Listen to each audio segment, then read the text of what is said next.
Name's Daniel Brooks. I'm 40 now. Back then I was 27, just a weekend hiker trying to clear my head in the North Cascades. This was late January 2014, up off a service road north of Stevens Pass, Washington. Light snow, sky that flat gray you only get up here. I had my old GoPro on my chest, cheap trekking poles, thermos of gas station coffee. Nothing heroic, just a guy following a half-buried trail, listening to the crunch of snow and that high, steady wind through the firs. I shouldn't be telling this, but it's been years, and that video's out there now with some stupid title about my final seconds before Bigfoot caught him. I still have the full clip, the part they don't show.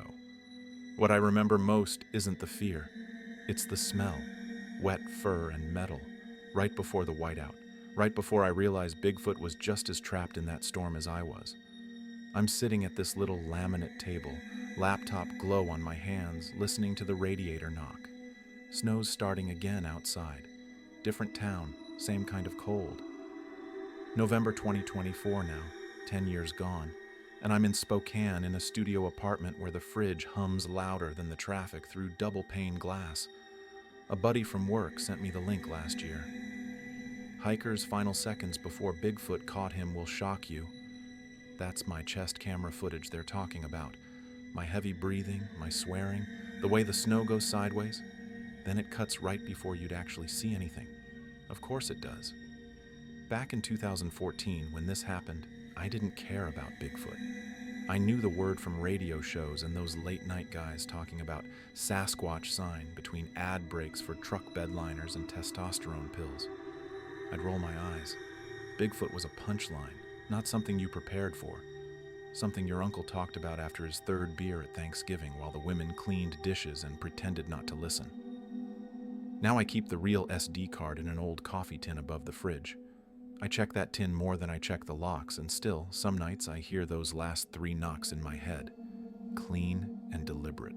Wood on wood. Patient as hell. The viral clip has 4 million views. The comment section is half people calling me a liar and half people analyzing the audio frame by frame, looking for proof. They want proof so bad it makes my chest tight. They don't understand that proof would ruin everything. Proof would bring hunters and cameras and helicopters.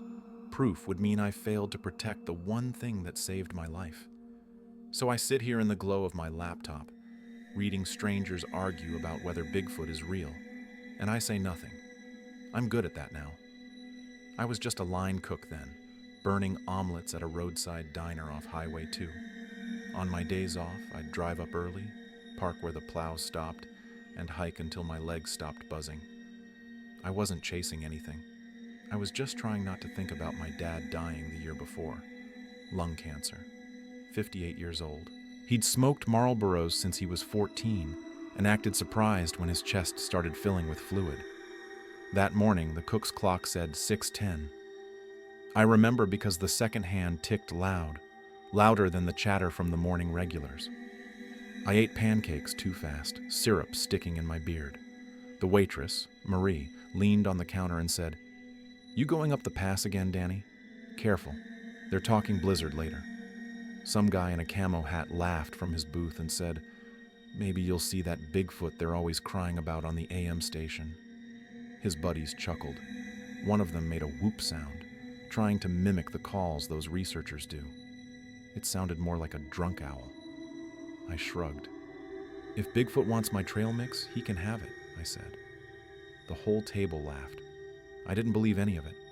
I just wanted quiet. Wanted to be somewhere my phone didn't work and nobody knew my name. The bell over the door jingled as I left, and for some reason that tiny sound still bothers me more than his joke. Like the universe ringing a little warning bell I was too stupid to hear. I drove north on Highway 2 until the asphalt turned to gravel, then kept going until the gravel turned to packed snow. My truck made this ticking sound when I shut it off, cooling metal contracting in the cold. I stood there a moment, breath fogging, looking up at the white nothing of the mountains. Should have turned around right then. The first couple miles were just work, breath fogging in front of me, the hiss of my snow pants with each step, wind threading through the trees, making them creak and sway. I had the GoPro on more out of habit than anything. 3 beeps when it started recording. That sound comes back in dreams now, like a countdown I didn't know I was hearing. The trail was barely there, just a suggestion of flat ground between the trees. My trekking poles punched through the crust with each step. I was thinking about nothing important. Whether I'd left the stove off, whether Marie at the diner liked me or was just being nice for tips, whether my truck would start when I got back. About halfway up, I passed an old trail sign. The wood split, and leaning like a drunk trying to stand. Someone had nailed a little cardboard note under it in a plastic sleeve. The ink had run from earlier snow, so the words blurred together, but I could make out, "Watch for Strange Animal Activity, WDFW. Washington Department of Fish and Wildlife." I told myself they meant cougars or a black bear off schedule. I'd heard truckers at the diner talking about Bigfoot tracks up around here, but I wrote that off as boredom and beer. People see what they want to see. A big boot print becomes a monster. A shadow becomes a legend. I tightened my pack straps, took a sip of lukewarm coffee from my thermos. The coffee tasted like metal and burnt grounds. I kept going. The air already smelled sharper up here, like snow about to make up its mind. Like the sky deciding whether to let you off easy or bury you. Somewhere above me, a tree creaked. One long, low groan, like the mountain clearing its throat. I remember thinking, it's just wind, just pressure on frozen wood. I remember being so sure of that. Around 1 o'clock, the light went from gray to that weird blue you get when the sun is still there but hiding behind thick cloud. My breath looked darker in front of me, more solid. Snowflakes started drifting sideways instead of falling straight, and I knew I had maybe an hour before the weather turned mean. That's when I saw the tracks. At first I thought snowshoe, maybe 2 guys coming down another route earlier that morning. But the stride was wrong. Too long, maybe 4 feet between prints. Each print was deep, pressed down hard into the powder. Toe shapes at the front like someone had walked barefoot through the snow. The edges were crisp, recent. The snow squeaked under my glove when I reached down and touched the rim. I remember laughing once, sharp and too loud, the sound dying fast in the trees. Great, now I'm the idiot seeing Bigfoot, I said into the empty forest. Saying it out loud like that felt stupid, like admitting to believing in Santa Claus or the Tooth Fairy. I told myself they were melted boot prints, stretched out by the sun. I told myself a lot of things. Still, I found my hand resting on the handle of my little can of bear spray, the safety tab already flipped up. A gust of wind blew through then, bringing that faint smell, wet fur and something metallic like old pennies. I turned in a slow circle, scanning the tree line. Nothing moved. The forest just watched me back, patient and still. The tracks continued uphill, crossing my path and then veering off toward a thicker stand of firs. I looked at my watch. 1:15. I looked at the sky, already darkening. I should have turned around. Instead, I followed the tracks. On the GoPro footage, you can hear my breathing change right there, faster, shallower, like my body knew something my brain hadn't figured out yet. I followed those prints for maybe another half mile, my legs burning from the climb. They went off the main path into thicker trees, then looped back toward the ridge like whoever, whatever, made them was pacing, walking in circles. The snow under my boots had that high, brittle crunch that means it's cold enough to hurt. Then I heard it. Knock, knock, knock. 3 solid hits, like somebody using a baseball bat on a hollow tree. It came from upslope, left of the trail, maybe 100 yards off. The sound was too clean to be branches falling, too rhythmic. It echoed between the trunks, then died fast, swallowed by the snow and the wind. My first thought was people messing around, maybe some Bigfoot research group doing their calls. I'd seen them on YouTube, guys in fleece vests banging sticks together, playing recordings, trying to get responses. I yelled, "Hey, you guys out here?" My voice went nowhere, just got eaten by the wind. Nothing answered. I don't like the word Bigfoot. Even then, standing there in the snow, I hated letting it into my mouth. But that's what popped into my head. Those Bigfoot people with their wood knocks trying to communicate. The smell came stronger with the next gust. Wet fur, dirt, and that iron tang like a bloody nose. I told myself it was just a dead elk somewhere, caught by a cougar and dragged into the brush to rot. But my fingers were shaking when I tightened my gloves and the camera picked up my breathing going fast and thin. On the footage, you can see the frame shaking slightly. Not much, just enough to know. I stood there for maybe 2 minutes, listening. The wind, my heartbeat, the creak of trees. Then, softer this time, from a different direction, knock, knock, knock. That was the moment I should have run. Around 3, the world started closing in. Snow that had been gentle turned into little needles on my cheeks, stinging any exposed skin. The tree line blurred into a smear of dark sticks against white. My eyelashes froze together once when I blinked, and I had to rub my eyes to see again. I checked my GPS, signal jumping around between 1 bar and none, and decided to push just another half mile, then turn back. That's on the video. Me saying, "Half mile and we're done, man." Talking to myself like I had an audience, like someone was there to hear me make smart decisions. Right after I say it, you can hear something else on the audio, a low, drawn-out sound from down the slope, in the trees I'd already passed. 2 rising notes, then 1 short drop, like ooh, ooh. Not a wolf, not a coyote. Too deep, too resonant, like it came from something with a chest the size of a barrel. I'd heard people call those Bigfoot whoops on radio shows, usually followed by some guy selling survival gear or gold coins. I remember rolling my eyes at that right there on the trail saying, that's just wind, not Bigfoot. Even though I knew wind doesn't make patterns like that. Wind doesn't call and wait for an answer. Then, under that sound, the camera catches something else. Something I didn't hear until years later. Playing the clip back in the dark with headphones on. Volume turned all the way up. The soft thud thud thud of heavy steps through deep snow, just out of sync with mine, keeping pace, staying back far enough that I couldn't see but close enough to follow. I didn't hear those steps that day, but they're there on the recording, clear as anything. And when I stop walking, they stop too. When I start again, so do they. You need to understand, I wasn't daring anything or trying to get famous. I was a tired kid with too much grief and a bad sense of when to turn around. I'd spent a year watching my dad shrink in a hospital bed, listening to machines beep, watching nurses smile with their mouths but not their eyes. I'd driven home from his funeral and gone straight back to work the next day because I didn't know what else to do. So when the storm started rolling in for real, part of me didn't care. Part of me thought it might be easier to just let the mountain take me. The sky went flat, no depth, just one big ceiling pressing down. Snow was blowing sideways hard enough that the trees looked like ghosts smearing across my vision. Every time I exhaled, the steam hung in front of my face like a curtain, and I had to wave it away to see. I stopped at a little rocky outcrop where somebody had stacked 3 flat stones into a cairn. Some hiker's marker, I guessed, or maybe just someone bored. I set my pack down there, adjusted the GoPro. My fingers were clumsy in the cold. That's when I seriously thought about bailing.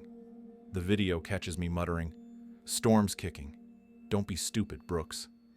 Then, faint but clear, from somewhere below where I'd just been, knock, knock, knock, same rhythm as before.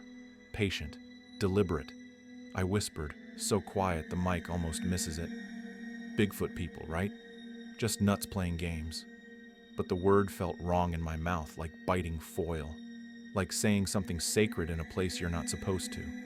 Still, I put the pack back on and went higher. I told myself I just wanted a better view of the storm before I headed down. I didn't realize those would be the last clear steps I took that day. There isn't much to see in the video once the whiteout hits. Just swirling gray-white. The occasional flash of a tree trunk when I turn too fast. The horizon disappears. The ground disappears. It's like being inside a shaken snow globe, no up or down, just white noise and wind. The sound, though, that's what keeps me up. The wind ramps up to this steady howl, like a jet engine far away. My voice is high, thin. I'm saying okay, okay, okay, over and over like a prayer or a curse. The snow stings every bit of skin I forgot to cover.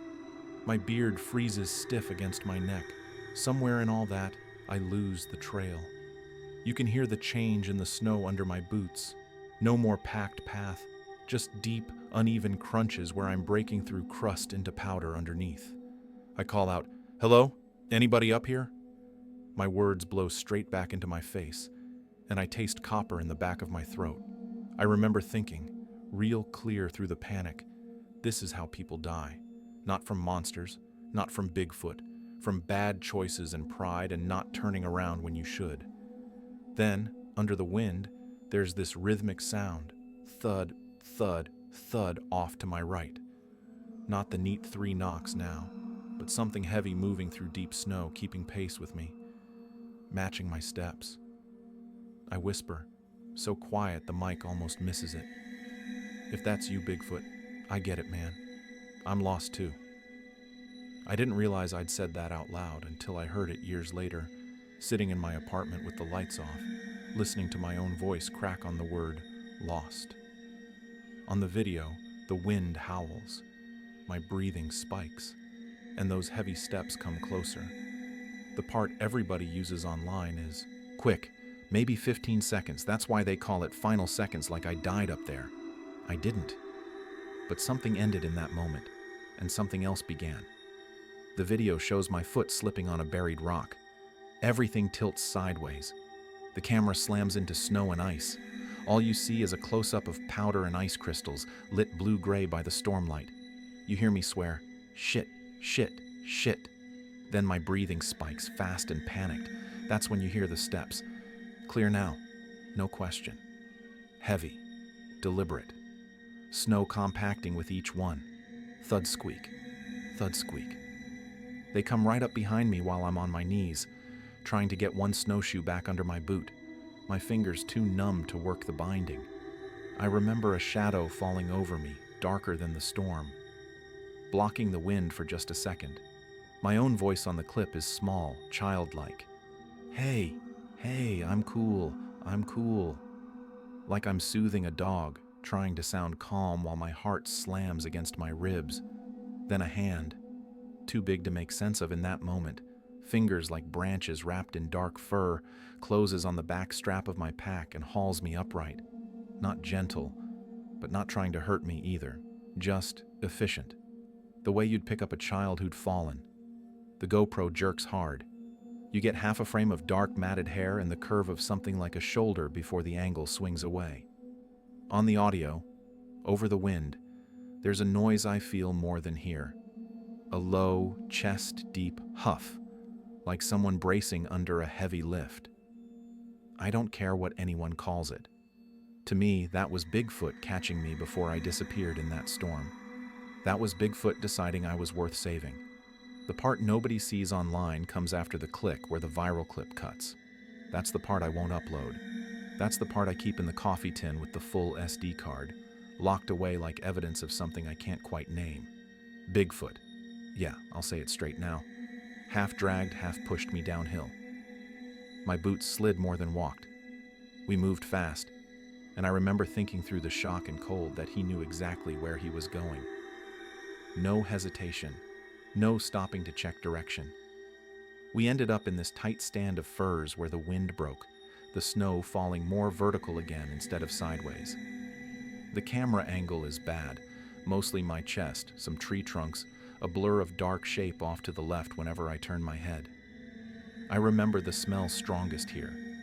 Wet fur, damp earth, and that hint of iron but not rotten. More like hot metal cooling. Alive. My nose ran from the cold, and the snot froze on my lip. I wiped it with my glove, my hand shaking.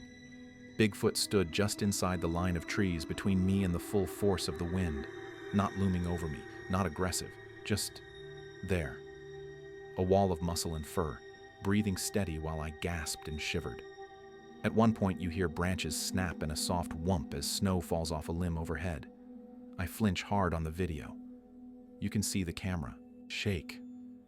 But Bigfoot just makes this sound, 3 short, breathy huffs in a row, almost like a cough or a laugh.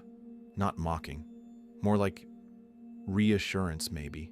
Like saying, "It's okay. Just snow." I said, "You saved my ass, didn't you, Bigfoot?" My voice cracked on the word and I started crying. Not sobbing. Just tears freezing on my cheeks while I sat there in the snow, looking at something impossible. No answer, of course. Just that slow, steady breathing that didn't sound scared. Just tired. We stayed like that. 2 lives stuck under the same storm. For I don't know how long. Time stopped making sense. The light was already dying, that fast winter dusk that comes at 4 in the afternoon. On the video, the timestamp says 42 minutes pass between the moment Bigfoot pulls me up and the moment the battery dies. My memory says all night. I dozed off at some point, slumped against a tree with my pack still on. The cold should have killed me. That's what the ranger said later, when I stumbled into the station 2 towns over. He said, "You should be dead. Exposure alone would have gotten you in an hour." I didn't tell him about Bigfoot. On the video, right before the battery goes, you can hear me talking, half asleep, muttering. I'm saying, "We're both stuck, huh?" A long pause. Wind. Breathing. Mine and something deeper. Slower. Then softer. "Sorry, Bigfoot. I don't remember saying that. But it's there on the audio, clear as day." When I woke up, the storm had blown itself out. The sky was that pale, washed-out blue you get after heavy weather. Everything scrubbed clean. Sun trying to push through thin clouds, giving the snow a flat, white glow that hurt to look at. The battery was dead. The camera off. I sat up, my whole body aching, joints frozen. My jacket was crusted with ice. Bigfoot was gone. But where he'd stood, between me and the wind all night, the snow was different. Packed down hard. And leading away from that spot, heading downhill toward the road, I found a line of those same huge footprints. Same bare, wide shape as before. Too big to be human. Too real to ignore. I followed them until they faded into plow slush near the highway. My legs felt like someone else's.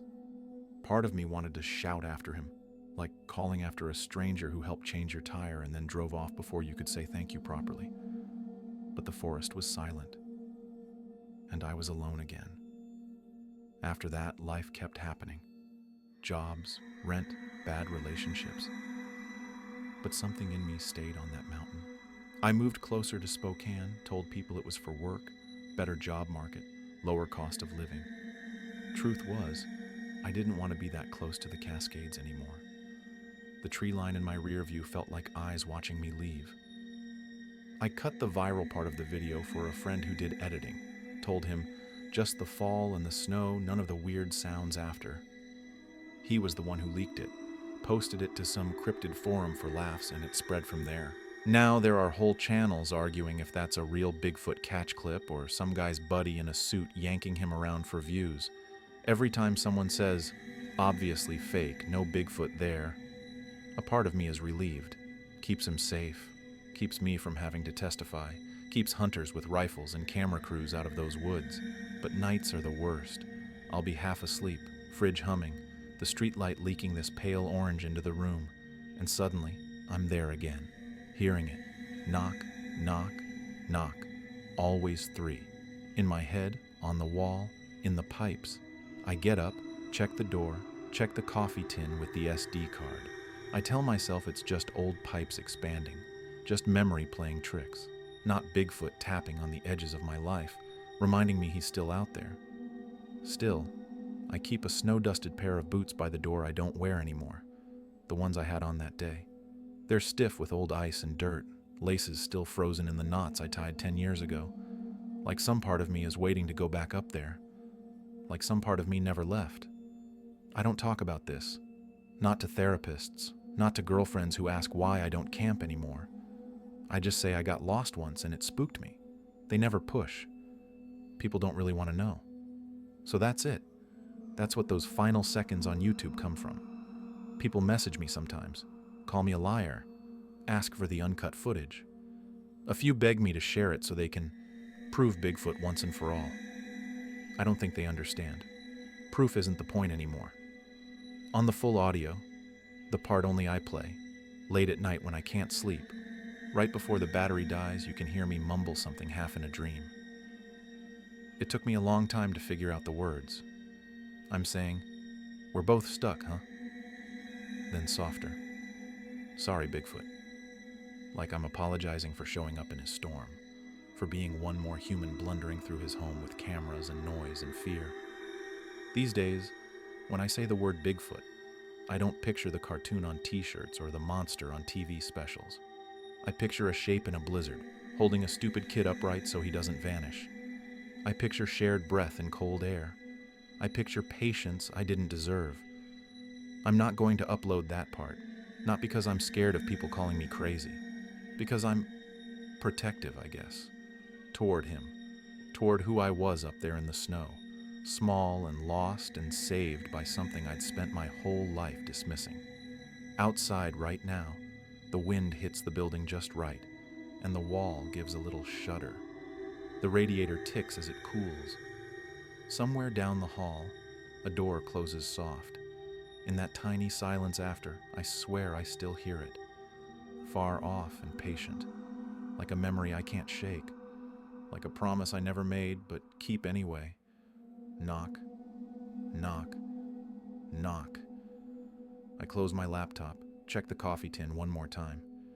The SD card is still there, small and black and full of proof nobody will ever see. I turn off the light and go to bed, listening to the building settle around me, wondering if Bigfoot ever thinks about that day too, wondering if he knows I kept his secret.